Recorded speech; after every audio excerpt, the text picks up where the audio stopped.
Hello students, आज हम करेंगे chapter 9 mathematics. The name of the chapter is some applications of trigonometry and exercise is 9.1 and the question number is question number 10।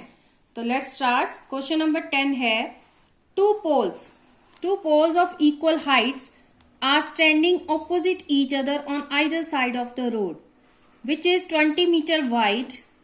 20 meter wide कोई road है, उसके either side पर two poles को खड़ा किया गया है कुछ हाइट पर, विच इज 80 मीटर वाइड, जिनकी डिस्टेंस क्या दिया है आपस में 80 मीटर दिया है पोल्स का।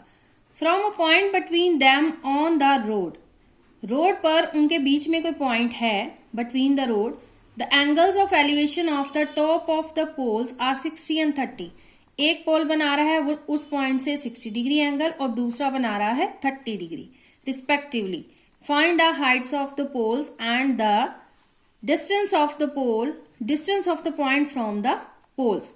एक तो हमें डिस्टेंस फाइंड आउट करना है उस पॉइंट का पोल से, और दूसरा हमें फाइंड आउट करनी है हाइट ऑफ द पोल। तो सबसे पहले हम इसकी फिगर को थोड़ा सा समझ लेंगे।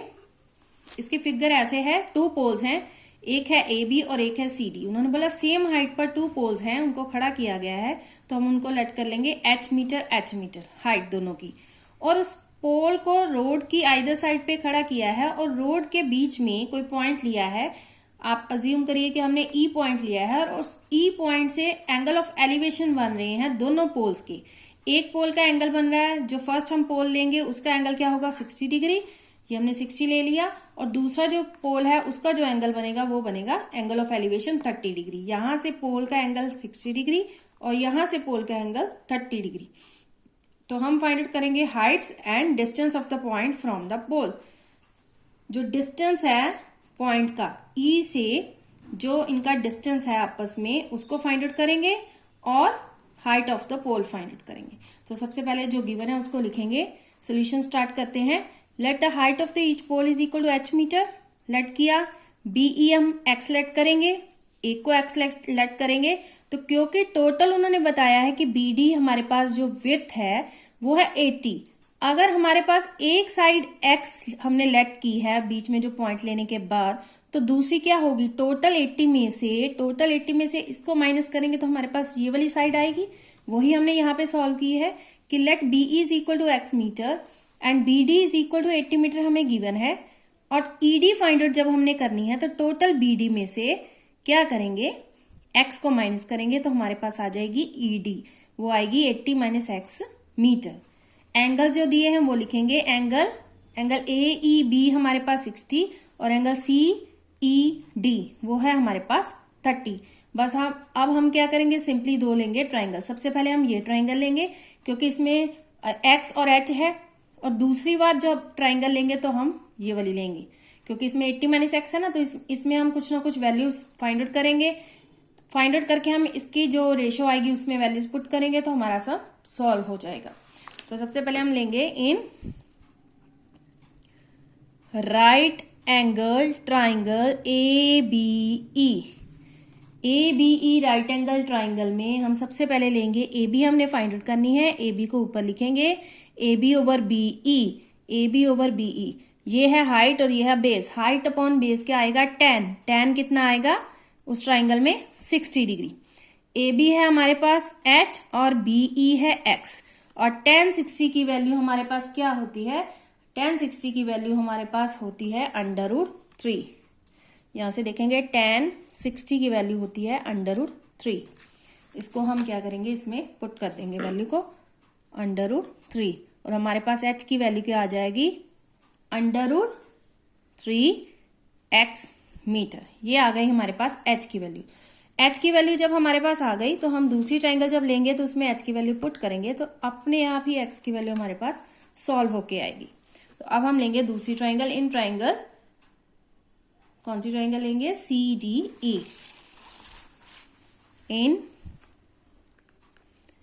Right angle triangle C D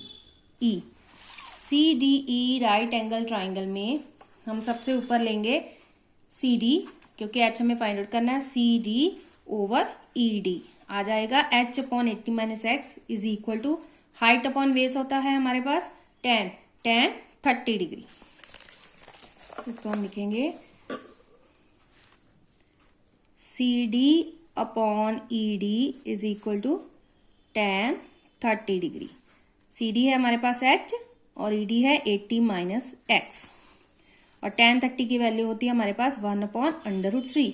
अब क्या करेंगे, इसको क्रॉस करेंगे, ये आ जाएगा h√3 over h√3 is equal to 80 minus x, और यहाँ पे हमारे पास आएगी h की वैल्यू।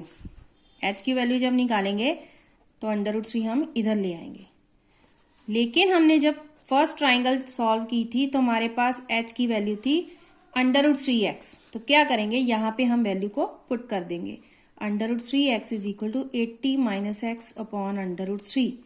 अब इसको जब हमने सॉल्व करना है तो क्या करेंगे, √3 को यहाँ पे लेके जाएंगे, तो जो √3 है √3 के साथ मल्टीप्लाई होके साथ में x होगा, यहाँ पे 80 माइनस एक्स। जब भी हम दो अंडर की सेम टर्म को मल्टीप्लाई करते हैं तो क्या होता है, उसका अंडर कैंसिल हो जाता है, ये आएगा 3x is equal to 80 minus X. अब हम x की टर्म्स को एक साइड पे लिखेंगे, ये माइनस की थी यहाँ पे प्लस की हो जाएगी, तो यहाँ पे आ जाएगा 4x is equal to 80 and x की वैल्यू आएगी 80/4, क्योंकि 4 का टेबल जब हम पढ़ेंगे तो 4 2 का 8 होता है, तो ये आ जाएगा 20। x की वैल्यू आएगी हमारे पास 20 मीटर। x की वैल्यू 20 मीटर आ गई, इसका मतलब है हमारे पास क्या आ गया, therefore distance of the point from the pole is equal to 20 metre. Distance of a point from the pole, distance of a point, ये पॉइंट है, पॉइंट का पोल से जो डिस्टेंस है वो हमने फाइंड आउट कर लिया, x मीटर आ गया, ठीक है। और अब हमें फाइंड आउट करनी है h, height of the pole, क्योंकि दोनों की सेम है पोल्स की, तो height of the pole, height of the pole h is equal to क्या था, √3x, तो √3 इंटू x कितना है 20 मीटर।